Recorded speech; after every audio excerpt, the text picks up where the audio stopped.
Hey, Aleeza, and welcome to the podcast. Hi, Emma. Thank you for having me.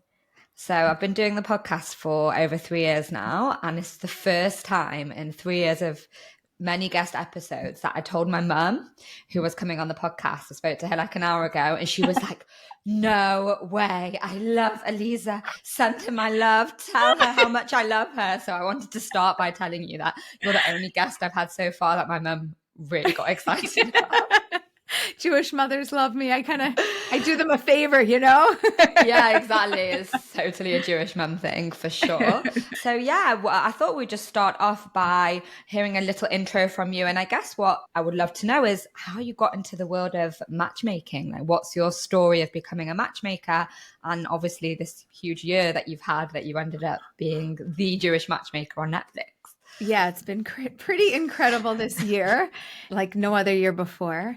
So I got started in matchmaking. I had young kids at home. I was very mommy, nursing and carrying my babies and wearing them everywhere. And then I was like, oh my gosh, I need, more than like, I need some like adult conversations.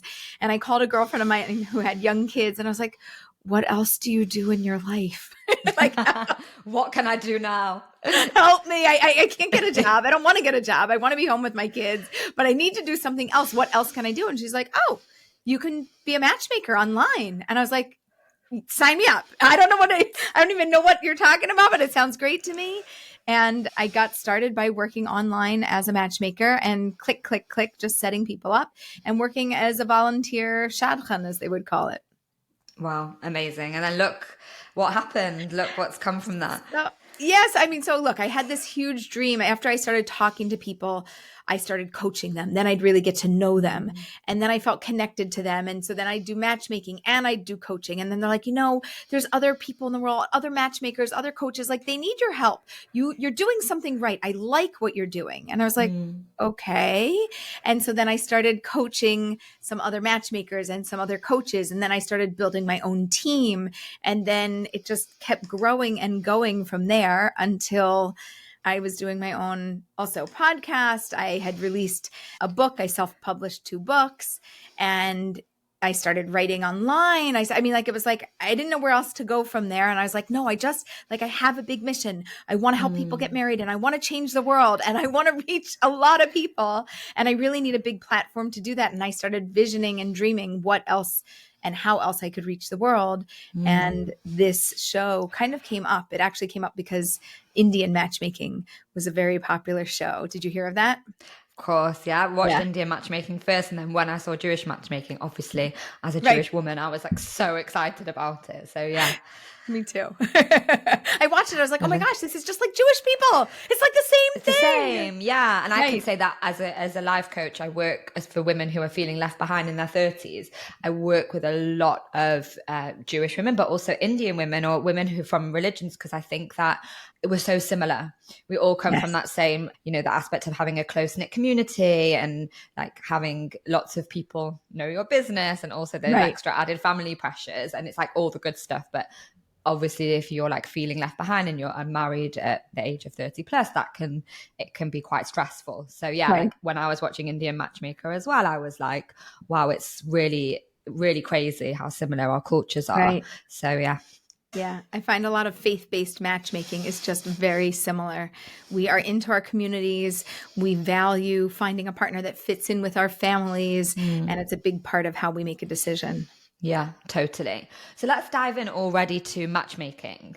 And I wanted to ask you, what do you think in your experience and obviously your vast experience of being a matchmaker for the past however many years, but also from your own marriage and your own journey in love, what makes a good match? What a question. What makes a good match? Let's just get to the heart of it.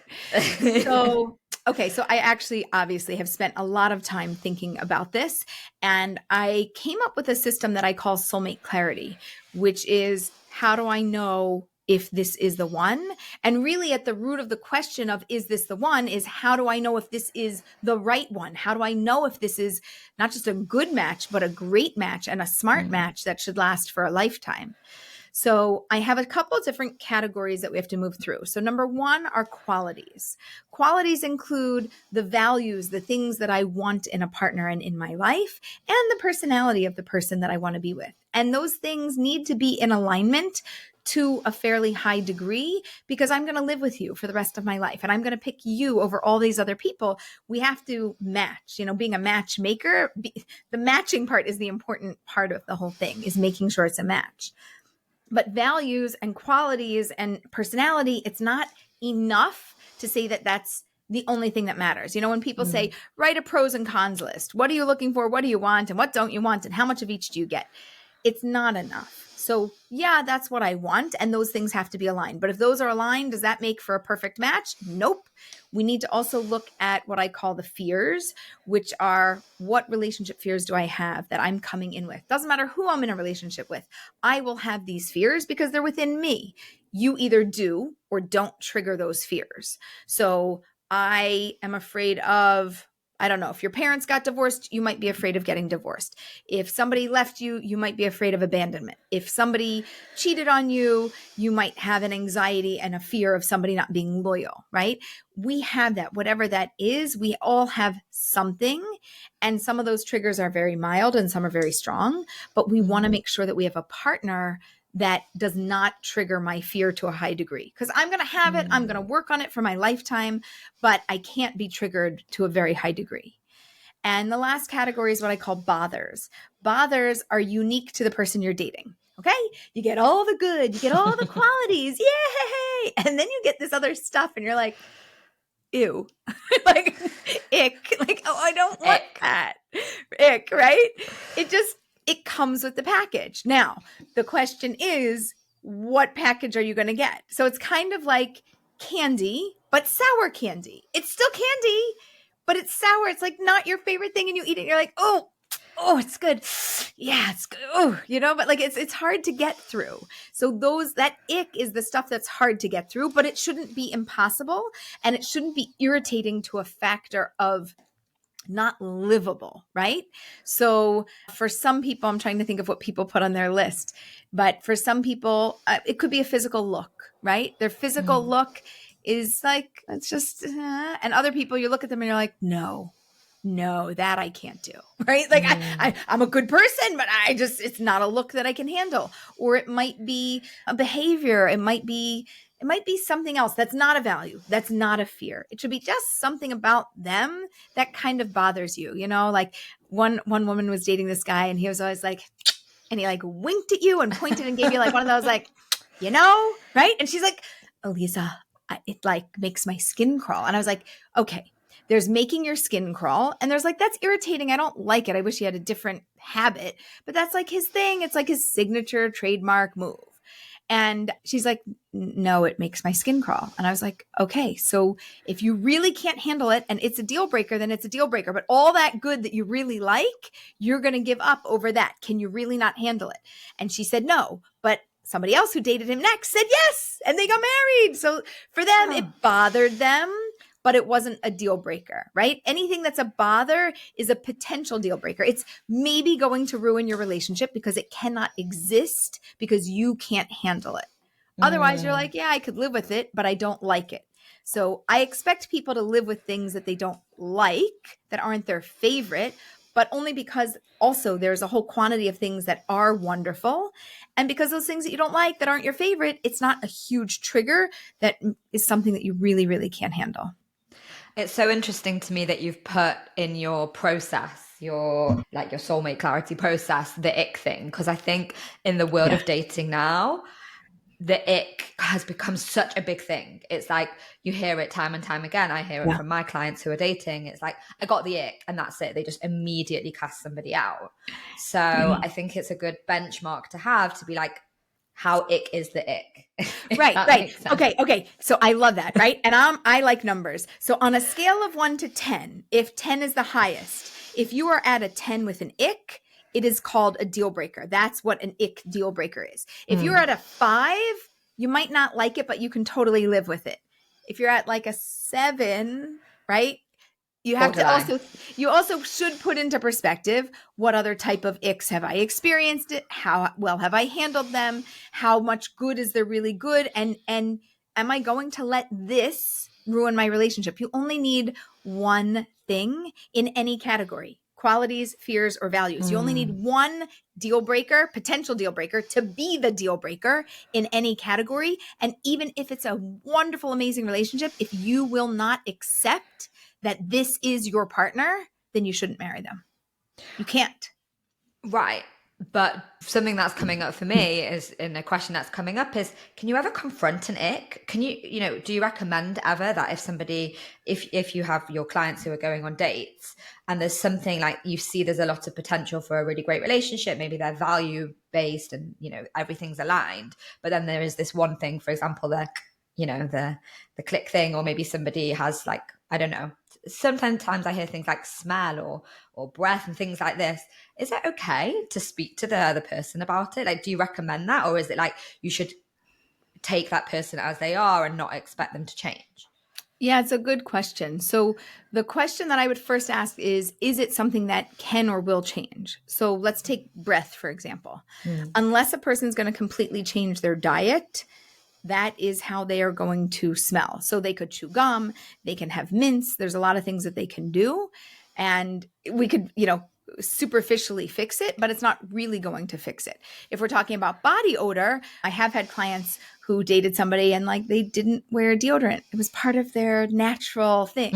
And the other person's like, I can't stand that smell. Like, it's really a problem. I said, well, it's not going to change. And they're not going to change because they believe in this philosophically, right? But if somebody's not married to a philosophy and they just didn't realize it, like, oh, I forgot to put deodorant on, or I put this kind on and you don't like that smell, but you like this smell, there could be room for shifting.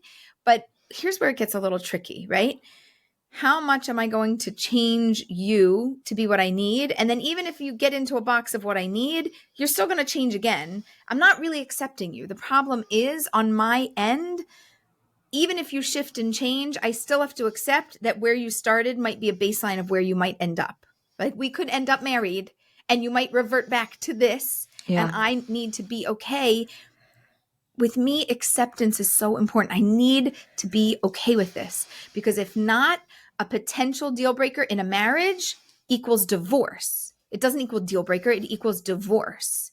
And that's what I want to avoid. So if I accept you and who you are and what's going on, and I don't like it, I'm not saying like and accept are different. You like what you like what you value. Great. But every package comes with good and other. It's not bad. It's just not what you prefer.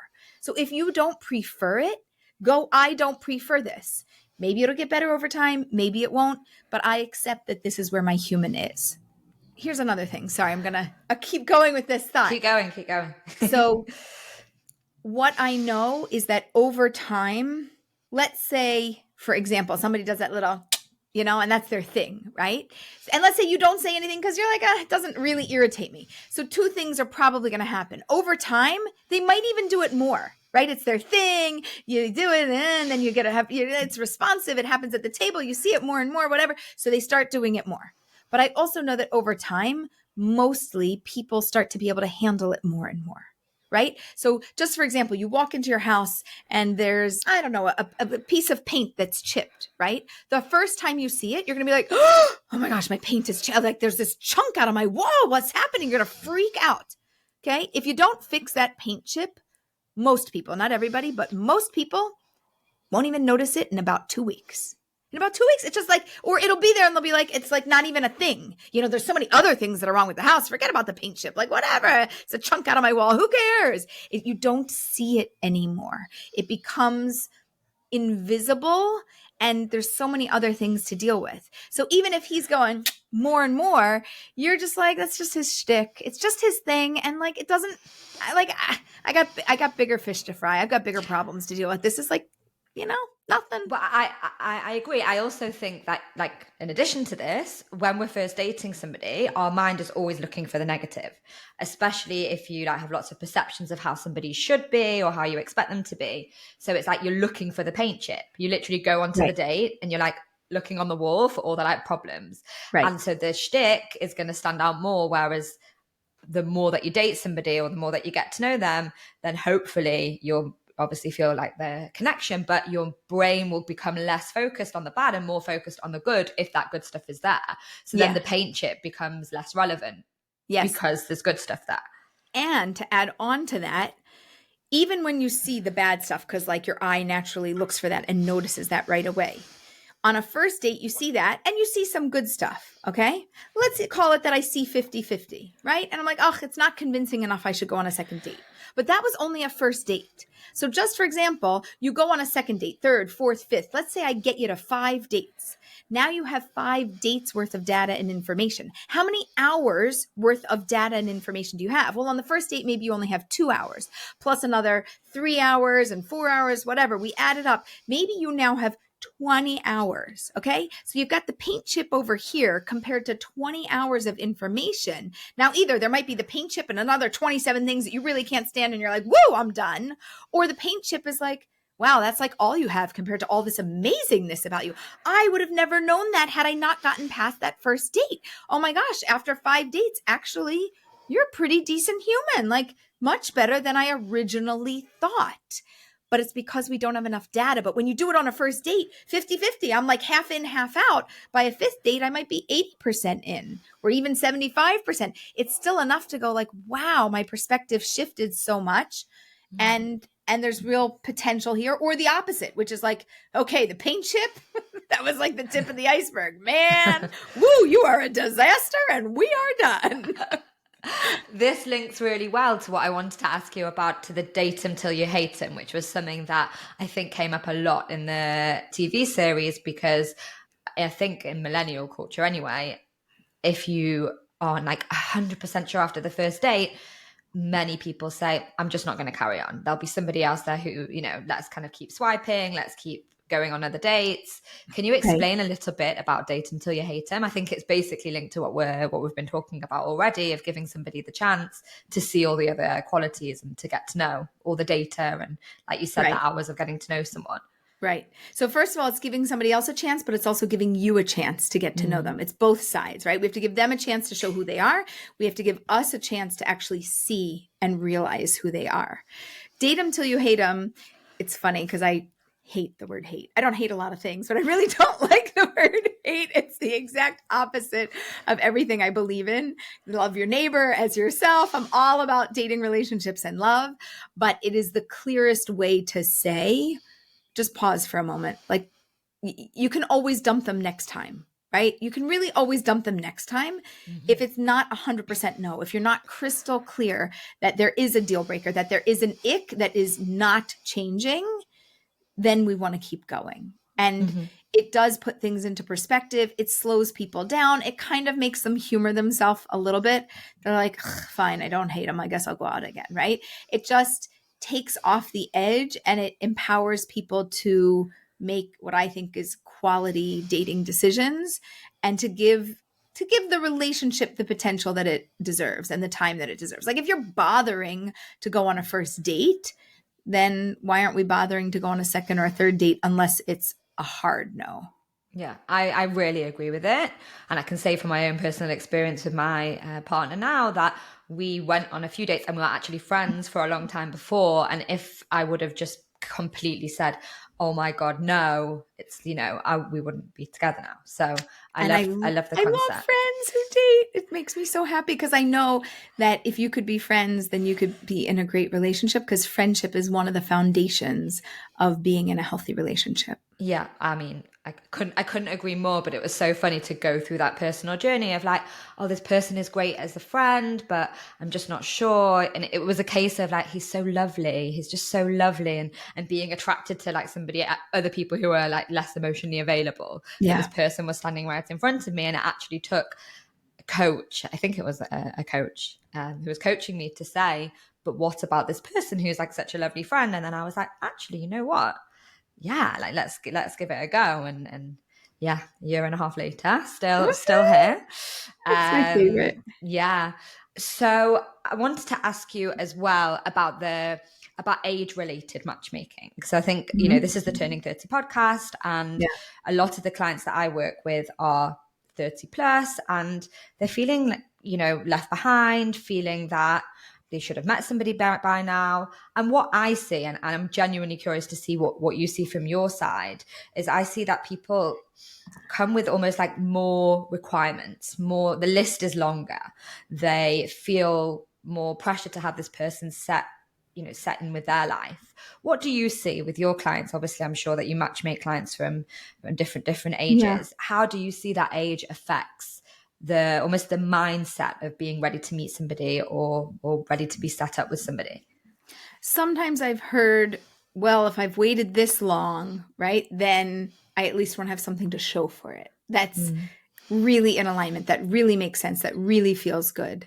So there's, like you're saying, this sense of whatever I needed to have before, it has to be really amazing now because I've been waiting so long. And there's a certain expectation also from family and friends, right? Like there's a pressure to get married, but there's an expectation. Well, he better be worth the wait. She better be worth the wait. You've been, and you're such a catch, right? I'm so happy that people have good self-esteem. It's really important, but like, wow, I'm such an amazing catch that like, I deserve, this language really irritates me, but like, I deserve somebody amazing.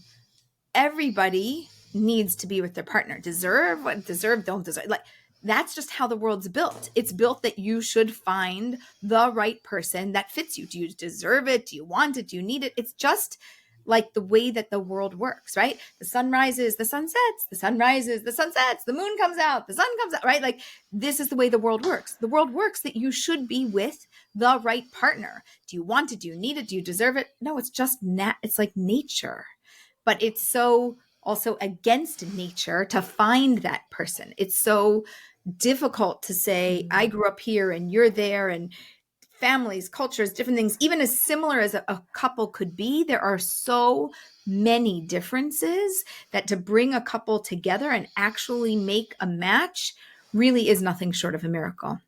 So what I hear is that, yes, there are longer lists that people are making. The other thing also happens, which is the opposite, which is people shorten their list. Just give me your top 3 things. That's it. Don't look for anything else. Nothing. It's not worth it. Don't wait any longer. Okay, there's no way you, me, or anybody else in the world is making a list of 3 things and feeling satisfied. I know people talk about it. I know it's a very popular concept. It is not, I am not in alignment with that at all, because as a human being, we all have more preferences. Think about a job. I've got more preferences about what I want to do in the world than 3. For sure, for a human being that I'm going to have to live with, I definitely have more than 3. So for me, we talked about these qualities and the personality and the values. It's really like a top 10 list. And then after that, it doesn't matter, because if I'm feeling satisfied with the top 10 things that I value, that I'm really looking for, then even if you don't have some of the other things, you don't have them, but wow, you really meet my top criteria, but 3, it's not satisfying enough. And do you think that people find it harder to meet somebody the older that they get? Options start to shift. People start to say there's not as many options. There's not as high quality options. People have all sorts of language around this. And I would tell you, take a minute, look around the world. Who's getting married? Young, old, tall, short, fat, skinny, from any country, wealthy, poor, makes no difference. People are getting married. So when people start to talk about options not being as good or as plentiful or as all of those things, yes, there will be fewer options. Like, look at, same, whatever. It's the same as we age up, right? So there's more, and then there's less people in the world, and there's less options, and people marry off. Yes, there will be fewer options. That's clear, but it doesn't mean that they're any better or worse. Why are you still single? Stand that question, right? Me too. No, you're not my broken. worst question. There's nothing wrong with you, and you're not broken. Right? God said not today. That's it. That's why I'm single. That's it. Yeah. That's it. That's the answer. Yeah. And I also like to flip it on its head that, of course, there are less of the dating pool open to you because more people have, by a certain age, partnered off and been with somebody else. But at the same time, you know yourself so much more. You're bringing so much more of yourself to the table than when you were younger, that there's also like, you can reframe it. Like, of course, that less options then might be balanced out by you maybe feel a lot more empowered as a person to go and find your partner. So I think that there's kind of like both sides of the coin there. Right. Right. Yeah. And the last thing I wanted to ask you about, because I know that we don't have much longer, was that how important do you think things on the list are that are like aesthetic and superficial? Because I really think I was looking when you was going to interview, I was looking back and remembering, some of the couples from the series. And I think you probably know who I'm going to say, the one person that stood out, and one of my friends was like, you have to ask about him in the in the podcast interview, was who I think he was in Blonde LA. hair, And blue eyes, Hebrew yeah, speaking. yes, exactly. I'm sure you've been asked about him many a time on many a podcast or a panel. But he was very, very set on a certain aesthetic for the woman that he wanted to meet. And, I think that it's absolutely okay to have these wants, or, the want to be attracted to your partner, as we were speaking about before. But that really stood out, and I think caused a lot of dialogue around the episode, because it was almost like quite triggering, I think, for a lot of women to hear how many requests that he had. So I'd love to hear a little bit from you what you think about having those more like aesthetic things on the list. Mm-hmm. And also, did Ori find it? Like, is he with someone now? I also really want to know that. I heard he's engaged, and she is, of course, blonde hair, blue eyes, and Hebrew speaking. Yes. Oh my God. So he got it in the end. Okay. Good for Ori. Yes. So looks go into a category for me. It's not a value. It's not a quality that we are seeking. Okay. Qualities are the inner part of who we are. It might be a fear. I might be afraid that I'm not going to get a look that I like. I might be afraid that I'm not going to be satisfied, or it might be an ick factor. It might be a bother. It might be something that really doesn't work for me. And we all have a different degree of physical preference. So I talk to a lot of people and I tell them, look, personality doesn't sag. Okay. You might get somebody with gorgeous skin, whatever. God willing, you should be married for another 50, 80, whatever it is years, should live long, healthy lives together, right? You're both going to get wrinkly. You're both going to grow old. That's called normal if you're so blessed to be that age. And this is just what it is. But personality gets better over time and looks don't.